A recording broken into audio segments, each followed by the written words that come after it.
독서는 우리에게 무엇인가? 독서는 우리에게 어떠한 영향을 주는가? 어떠한 독서법들이 있는가? 모두에게 효과적인 독서법이 있다면 그것은 무엇일까? 어떻게 하면 진정한 독서가가 될 수 있을까? 오늘 우리가 살펴보려고 하는 책 저자의 고영성 씨는 제가 앞서 말씀드렸던 이 5가지의 질문으로부터 이 책을 시작하고 있습니다. 그는 머릿말에서 이 5가지 질문을 던질 수밖에 없었던 이유를 이렇게 말하고 있습니다. 한번 들어보십시오. 어느 베스트셀러는 인문 고전을 열심히 읽으면 세상을 바꿀 인물이 될 수 있다.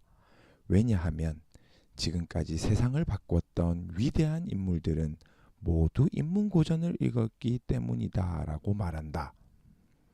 밥을 하루에 3끼씩 먹으면 세상을 바꿀 인물이 될 수 있다.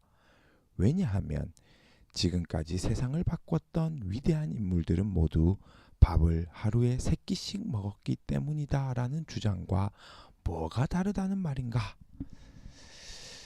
저자는 우리가 너무나도 잘 알고 그리고 저 또한 리뷰를 했었던 인문 고전 독서를 너무나도 강조하는 어떤 작가의 주장에 대해서 정면으로 도전장을 던지고 있습니다. 바로 그 도전장이 아까 인용해드렸던 그 부분입니다. 지금 저자가 문제를 제기하는 부분이 무엇일까요? 또한 서두에서 저자가 던졌던 질문 5가지의 핵심은 또 무엇일까요? 그것은 바로 누구에게나 적용 가능한 독서법, 즉 보편성이 있어야 한다는 것입니다. 이것을 좀 더 풀어서 말하면 일부 천재들에 해당하는 사람들에게 해당되는 이야기가 아니라 너무나도 평범한 우리들 모두에게 해당하는 이야기가 있어야 한다는 것입니다. 이 책은 그것을 바로 보편성이다 라고 말합니다. 그러면 이 보편성을 확보하기 위해서는 무엇이 필요한 것일까요? 저자는 이렇게 말합니다. 나에게도 좋은 것이 너에게도 좋다라는 보편성을 다루려면 최소한의 과학적 근거가 있어야 설득력을 가질 수 있을 것이다. 예, 바로 이 부분에 이 책의 독특함이 있습니다. 저자는 보편성을 위해서 이 책의 논리를 전개해 나가면서 수많은 과학적 데이터, 특히 뇌과학 그리고 심리학을 제시하면서 이 책을 진행시켜 나가고 있습니다.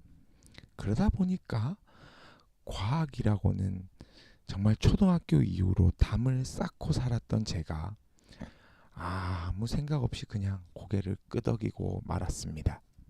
즉 저자의 주장을 그저 다 받아들일 수밖에 없었다라는 것이죠. 그러나 이 부분에서 그냥 저는 넘겨버릴 수 없는 사실 하나를 제시하려고 합니다. 지금 저자는 보편성을 이야기하고 있습니다. 보편성이란 무엇입니까? 보편성을 저는 간단하게 묶음이다 라고 생각합니다. 즉 다름이나 개성이 아니라 똑같다라는 것입니다. 물론 독서법이라고 하는 것 그리고 지금 이후에 설명하겠지만 인간의 뇌는 변한다라고 하는 뇌의 가소성이 모든 사람에게 해당되는 사항이라고 인정한다 치더라도 독서라고 하는 것은 저는 고독한 행위이고 개별적인 행위이기 때문에 독서법과 또 책을 대하는 사람들의 태도 그리고 독서를 방해하는 요소가 정말 인류 전체의 숫자만큼이나 다양하다라고 저는 생각합니다. 그래서 제가 취한 태도는 이 책에서 말하는 보편성을 바탕으로 해서 저의 독서법을 발전시키고 독서를 방해하는 것을 제거하면서 저만의 수많은 방법들을 찾고 연구하는 것 또한 각자의 독서가들이 취해야 할 태도가 아닐까 저는 생각해 보았습니다. 그럼 이 책의 내용으로 한번 들어가 봅시다. 이 책은 먼저 인간의 뇌는 우리가 어떻게 사용하느냐에 따라서 얼마든지 변하고 발전할 수 있다라는 뇌의 가소성을 이야기합니다. 그리스의 철학자 헤라클레이토스는 변하지 않는 것은 오직 변한다는 사실뿐이다 라고 말했다. 예, 저자는 헤라클레이토스라는 철학자의 말을 인용하면서 뇌의 가소성을 설명합니다. 또한 이 책을 살펴보면 뇌과학에서 연구한 수많은 결과물을 가지고 뇌는 변한다라는 사실을 설명합니다.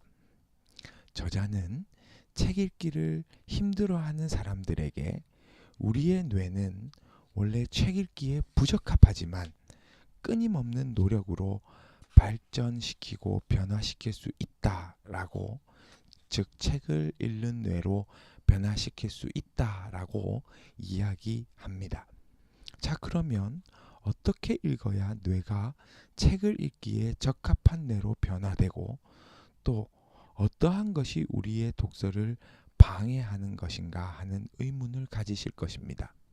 저자는 다독, 남독, 다양하게 읽기죠. 만독, 느리게 읽기입니다. 관독, 관점을 갖고 읽기. 제독, 다시 읽기. 필독, 쓰면서 읽기. 낭독, 소리내어 읽기. 엄독, 책을 덮으며 읽기. 남독, 난독, 어렵게 읽기를 이야기합니다. 여기서 제가 살펴보려고 하는 것 두 가지입니다. 나머지 부분들은 제가 다 이해가 되고 동의가 되는데 두 가지, 엄독, 책을 덮으며 읽는다는 것과 난독, 이것이 저에게는 좀 어려웠습니다. 먼저 엄독에 대해서 살펴봅시다. 작가의 지혜가 끝나는 곳에서 우리의 지혜가 시작된다는 것이 사뭇 사실이라고 느껴진다. 저자는 프루스트의 말을 인용합니다. 지금 저자는 무슨 말을 하는 것일까요? 자, 이어지는 저자의 말을 들어봅시다. 책을 덮고 자기화하는 험난한 길을 걸을 때 우리의 지혜는 비로소 시작될 것이다. 여기서 험난한 길은 암송, 글쓰기, 시험 보기, 발표하기, 토론하기를 말합니다. 저는 저자의 표현대로 책을 읽는 것에서 그치는 것이 아니라 책을 자기 것으로 만드는 작업이 필요한데 그것은 바로 책을 덮으면서 시작된다라고 저는 믿습니다. 저는 읽기만 하는 바보가 아니라 읽고 깊이 묵상하면서 읽은 내용들을 저의 뇌 속에서 다시 수정하고 정리하는 것이야말로 완벽한 독서라고 생각합니다. 두 번째는 난독인데 이것은 우리의 책 읽기를 방해하는 것은 무엇인가 하는 겁니다. 저자는 그것이 바로 인터넷이라고 말합니다. 이 책에서는 왜 인터넷이 우리의 책 읽기를 방해하는지, 그것이 시간을 빼앗는 시간의 문제가 아니라 우리의 뇌가 인터넷으로 인해서 어떻게 망가지는지, 그리고 그것으로 인해 책을 읽는데 어려움을 느끼게 하는지 우리에게 설명해 줍니다. 자, 이 책을 덮으면서 이 책에서 제시하는 뇌과학과 심리학이 과연 우리들의 보편성을 설명할 수 있을까라는 의문이 생겼습니다. 과학이라는 데이터가 수많은 실험의 보편성을 보장해 주는 것이 맞는가? 해답을 찾지 못했습니다. 과학과 심리학이 절대 진리일 수 없습니다. 왜냐하면 과학과 심리학은 시대의 흐름에 따라 발전해 왔기 때문입니다. 여기에서 말하는 발전이란 단어 속에는 과거의 오류도 포함됩니다. 그래서 지금은 보편성이지만 시간의 흐름에 따라서 그것은 또 작은 하나의 개성으로 전락할 수도 있지 않을까 라는 생각을 저는 이 책을 읽으면서 하게 되었습니다.